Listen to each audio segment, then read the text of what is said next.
This is the kettlebell halo. It's the last of our mobility exercises in our easy strength warm-up. It really isn't necessarily something that's going to be a standalone strength exercise, although with a very heavy kettlebell, you can really feel the work going into this halo with regard to the shoulder girdle and the trunk, the middle of the body. I'm going to show you the halo in a few different postures. We're going to perform it standing. We're going to do it in the half kneeling or rear foot elevated position. We're going to do it in a straddle, and we're going to do it in a squat. Each of these postures is going to reveal something different about the leakages of tension or strength in our body. In the standing halo, I can lock in much like I was going to do a military press or that standing plank at the top of a deadlift or at the top of the swing. I've got all of the muscles in my lower extremities contracted. I'm kind of grabbing onto the floor with the feet. I've got the glutes squoze. I'm going to do some shallow breathing, kind of breathing behind the shield as though I were doing a plank, but even a little bit more relaxed. I don't want to get super tight while I'm doing the halo. I want to be able to move my shoulder girdle through its full range of motion. So I don't want to get too overly tight in here. We talk about in the principle of hyperradiation your degree of contraction, which can be anywhere from like a 3 or so, where you're just sort of squeezing a little bit, to like a 6 or so, which is a good place for practicing your presses or deadlifts, to an 8 or 9, which might be a maximum effort lift of some kind. We're going to be more in like the 3-4 range here in terms of how much tension we're using. So in the halo, I'm going to grip the bell with my thumbs inside the horns and my index finger on the body of the bell. I can use a little backswing to get it up into position here. So it's the same position as the goblet squat, except bottoms up. Now, as I breathe behind the shield, I'm going to orbit the bell around my head without moving my head and without letting my hips shift around. So I'm not doing this willy-nilly. I've got some tension in my lower extremities and in the middle of my body. Just not enough for me to lock up in the shoulder girdle. So that's the standing halo. You can do all the prescribed repetitions in one direction and then all the prescribed repetitions in the other direction. But I like to alternate. It just feels like the right thing to do. I want to talk about the position of the bell as you're making your orbits. So when I'm in the front, I've got the bottom up. When I'm at the side, I've got the bottom pointing back. When I'm around back, I've got the bottom pointing down. The bottom pointing towards the side again when I'm on the other side, and bottoms up again. So bottoms up, back, down, back, up. Think about letting the bell turn as you go around, and you'll be assured to have some good range of motion in the shoulders. Now, if you've got some active impingement, you might not want to start with that low, tight circle. You might start your halo practice, A, with a lighter bell, and B, just sort of around the top of the head, not really reaching that far down as you're going along. And then as you feel your shoulders start to relax, you can increase the range of motion by reaching further down the back. So that's one version of the halo, standing halo. If you're already doing a lot of hip mobility work, that's fine. That's just a good way to get the trunk muscles and the shoulder girdle to move the way they ought to move.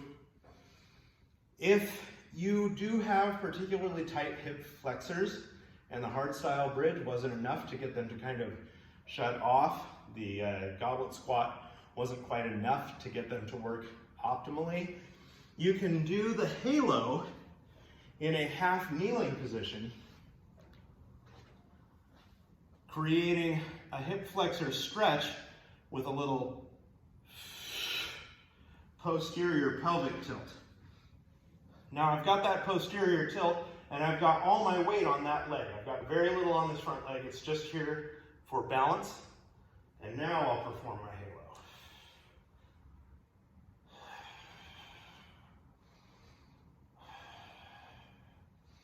Shallow little breaths behind the shield. And now, not only am I feeling my shoulder girdle loosening up, but I do feel a significant pull on that hip flexor, especially as I start to move the bell back, throws my hips forward a little bit, and I can feel a real stretch on that hip flexor. But the whole time, I've got that bit of posterior pelvic tilt. We can make that even more significant by adding our friendly yoga block here to whichever leg is in the back. Now I've got some elevation, I've got an even tighter stretch going on that hip flexor. Posterior tilt, shallow little breaths.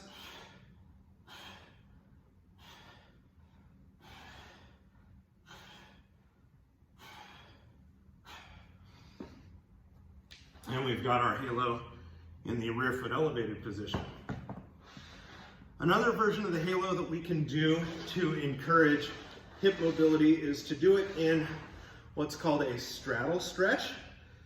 So for a lot of folks, this is not going to be necessarily doable because you have to have enough hamstring mobility, posterior chain mobility, to be in a nice upright torso position, whether you're in the front or back of the halo.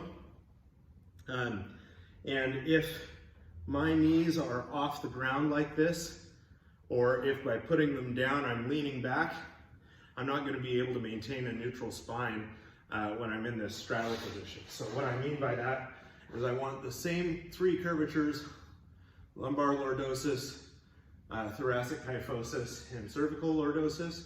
I want those curvatures to remain the same while I'm in this straddle position performing my halo.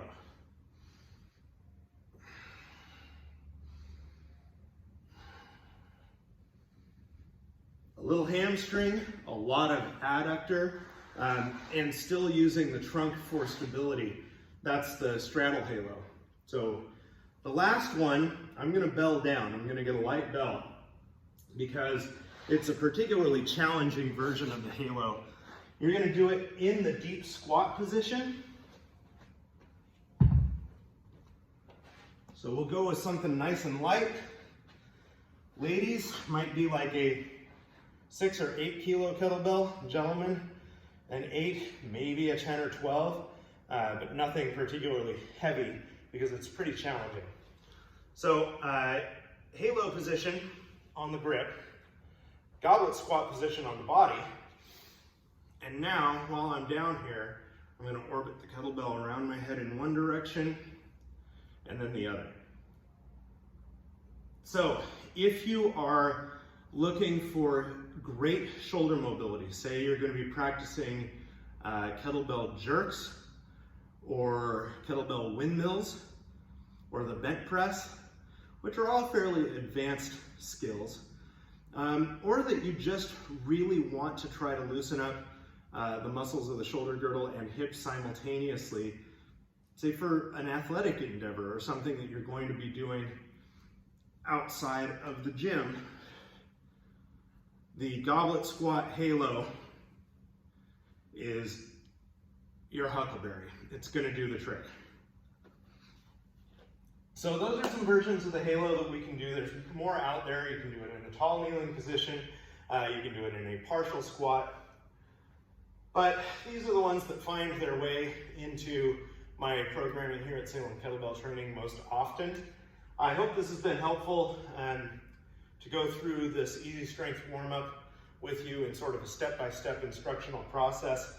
I'm always looking to get better at instruction, and doing so via the video medium is new to me, but I hope that it's given you some insight and some guidance that maybe you haven't even gotten in in-person training, or thinking about different ways in which we can be coached to achieve the same ends because of the verbiage that I use when we're training in person versus the verbiage that I use when I'm doing these instructional videos.